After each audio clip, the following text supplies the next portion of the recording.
Gmar Tov. As we gather this morning to remember the loved ones we've lost, I am reflecting on the tangled experience of grief. I have felt myself, and I have witnessed in others, so many textures. The sudden staccato of shock, the varied shades of sadness, the lead weightiness of guilt, the choke of stranded anger, and sometimes even the reluctant exhale of relief. But I am learning that grief also reverberates beyond the spheres of emotion. Grief sits in my body and in yours. Grief is physical. Our body reacts and responds to it. We who are called the people of the book naturally think, analyze, and feel filtered through our minds, through our intellects. We so often ignore the body, both its burdens and blessings. I have certainly been guilty of this oversight in my own life and from this bima. But the mind-body connection is well established in medicine and long before intuited by our Jewish tradition. And I have good news. Recognizing our embodied grief can help us to heal. So whether your loss is days or decades old, processed or unresolved, if it feels small or overwhelmingly enormous, give me your hand and let's do this together. Right here in our Torah story, we encounter embodied grief. We read today from Acharei Mot, which means after the death of Aaron's sons. In the aftermath, we hear words of comfort from Moses. But conspicuously, we have no words from Aaron himself. And this is not one of those times when it's our job to fill in the missing dialogue, which does happen quite a lot in the Torah, because this time, the Torah says specifically, telling us, Aaron was absolutely silent. Vayidom Aharon. Most commentaries interpret this to mean obedience. But I have felt that pit in my throat. So my intuition tells me that Aaron's inability to speak is a physical manifestation of his grief. He doesn't speak because he can't speak. It's real. I've seen it. A few months ago, a grieving woman sat across from me as we planned her husband's funeral. She's the kind of person who always knows what to say. She blotted her red eyes and began telling stories. They had been married for 50 years, so his stories were her stories, were his stories intertwined. Suddenly, in the middle of a sentence, she sort of looked sideways and blinked a few times, and Vayidom Aharon. She was in 1 second suddenly silent, almost frozen, like I imagine Aaron was. I asked if she was okay. No response. I watched the blood drain out of her panicked daughter's face, who was sitting protectively beside her. After a few minutes, she spoke again, but I will never forget that look of absence. According to a new book out this year by neuroscientist, psychologist Mary Frances O'Connor, it's called The Grieving Body. She writes, "Tragically, we can truly die of a broken heart. According to a study, a heart attack was 21 times more likely to happen in the first 24 hours after the death of a loved one than compared to any other day of our life. And this is a real heart attack. There is also a condition, you may have heard of this condition called broken heart syndrome, which temporarily mimics some of the symptoms of a heart attack and is brought on by extreme emotional stress. Grief's effect on the heart are mirrored in our immune, endocrine, nervous, liver, lung, and brain systems. This might present as disrupted hormone levels, fatigue, high stress, chest tightness, poor sleep, appetite changes, or illness. Grief can activate our fight or flight system, cloud our memory, reduce our concentration, slow our thinking, and interfere with our motivation. Grief is, by all accounts, a whole body experience. And if grief is physical, then its healing is surely also physical. In the foundational book on healing from all types of trauma, including grief, Dr. Bessel van der Kolk urges the book is called The Body Keeps the Score. Number one, he says, name the pain. Being disconnected from our feelings, it turns out, takes an enormous amount of energy. It saps our motivation to pursue worthwhile goals, and it leaves us feeling bored and shut down. Meanwhile, in this vulnerable state, stress hormones keep flooding our body. And it's only after we identify the source of these responses that we can start to use our feelings as signals of problems that require our attention. So one was name our pain. Two is the second recommendation, build human connection. He writes that this is the single most important aspect of mental health. Safe connections are fundamental to meaningful and satisfying lives.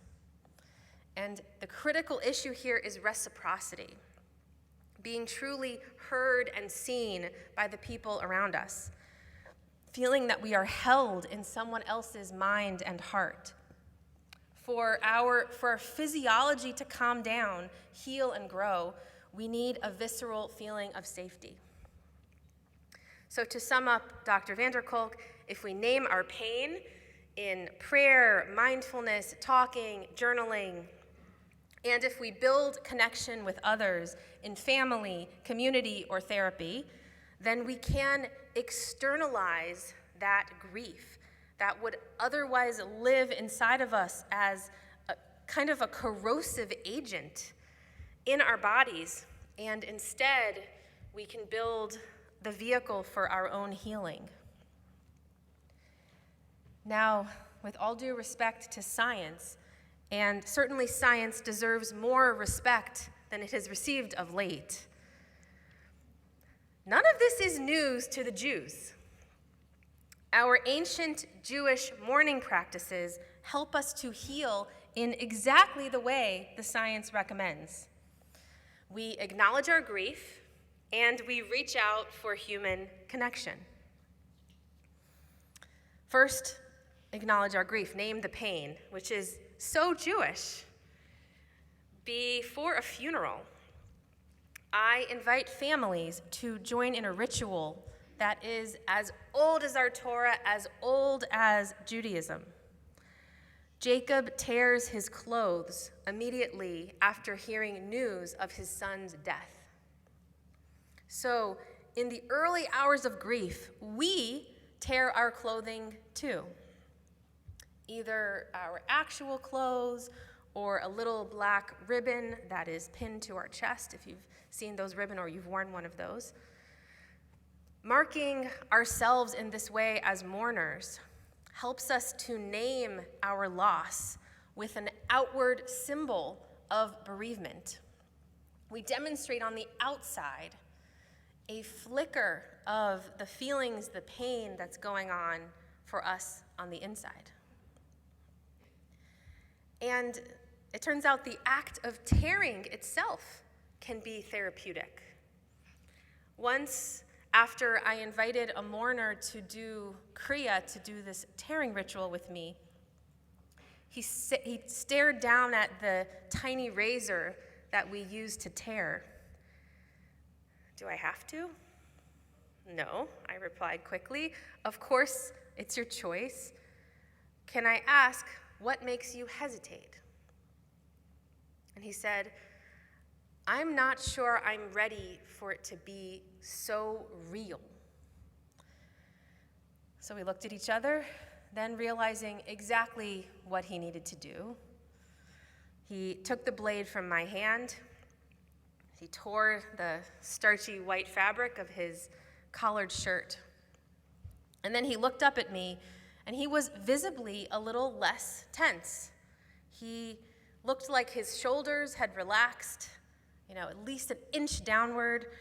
And he said that the tear of fabric had worked like a valve, releasing pain out from his grieving body.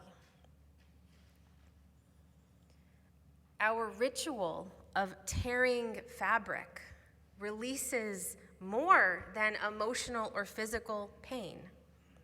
We create this symbol of brokenness on our bodies to remind us that grief is physical, bubbling up as tight shoulders, dizzy spells, insomnia, brain fog, or sometimes more serious symptoms.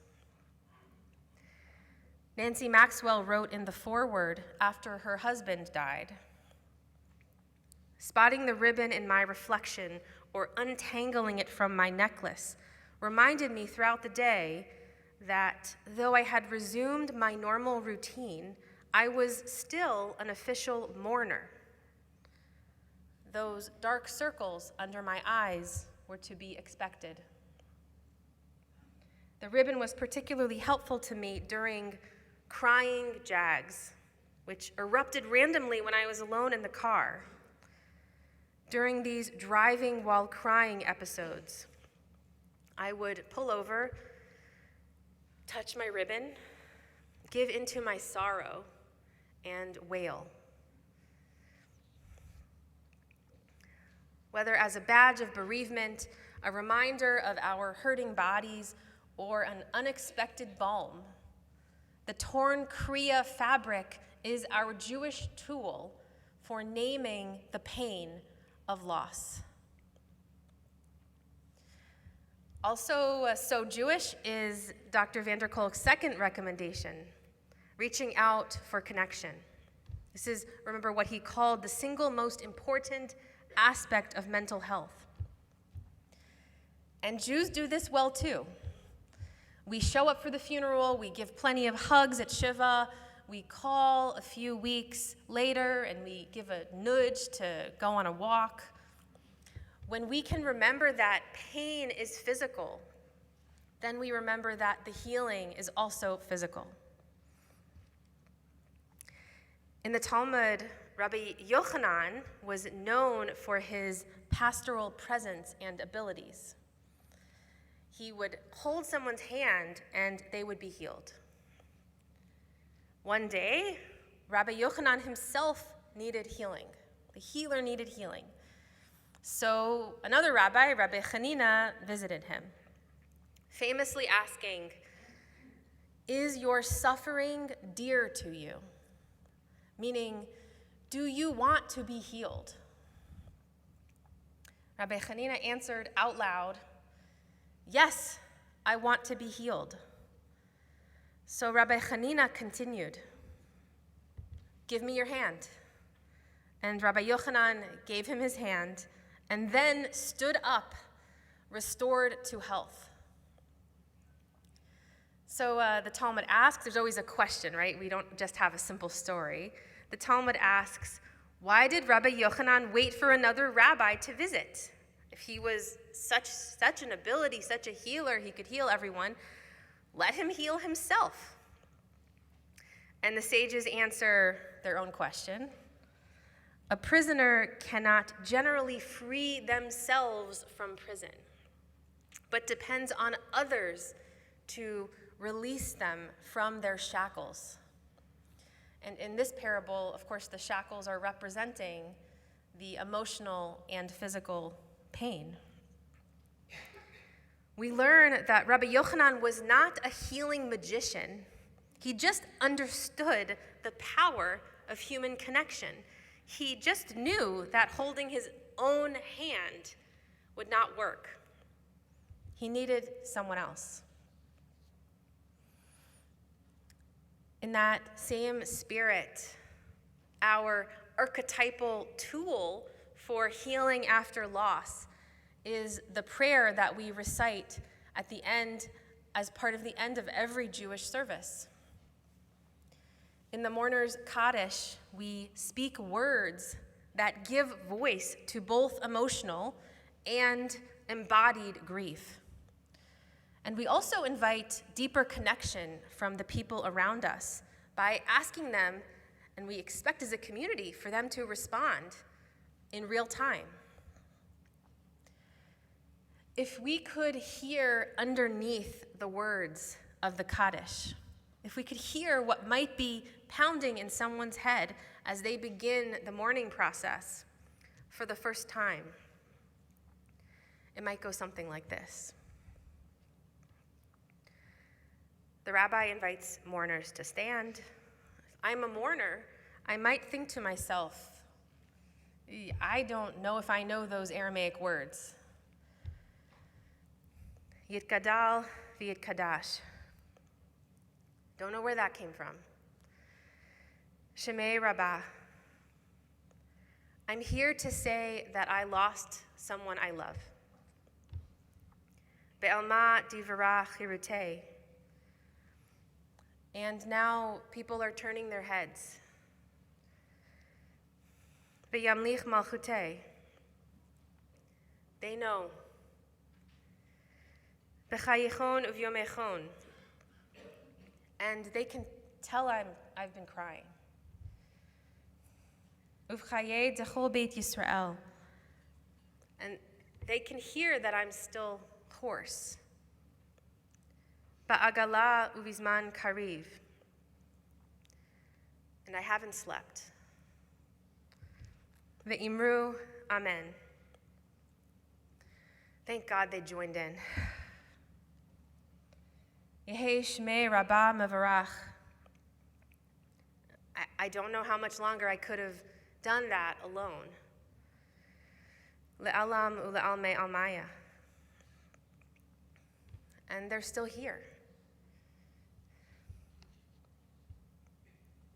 The mourner's Kaddish is the mourner saying, I am in pain, acknowledging and honoring the many facets of their own grief.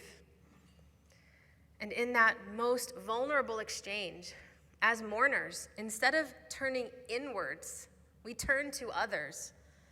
And instead of turning away, the community says, like the Talmud story of the two rabbis, give me your hand. So if you find yourself today like Aaron, your body branded with more grief than you ever realized or expected, I hope you find the courage to own your pain, like the tearing of cloth before a funeral. And if you find yourself today like Rabbi Yochanan, unable to white-knuckle will yourself to healing all on your own, I hope that you will open yourself up to someone who can be there with you. In our Yizkor prayers this morning and throughout our lives, may we learn to know and to claim the fullness of all of our grief, from our minds to our spirits to our bodies, so that we can all find the sacred comfort that we need. Give me your hand. Gmar Chatima Tova.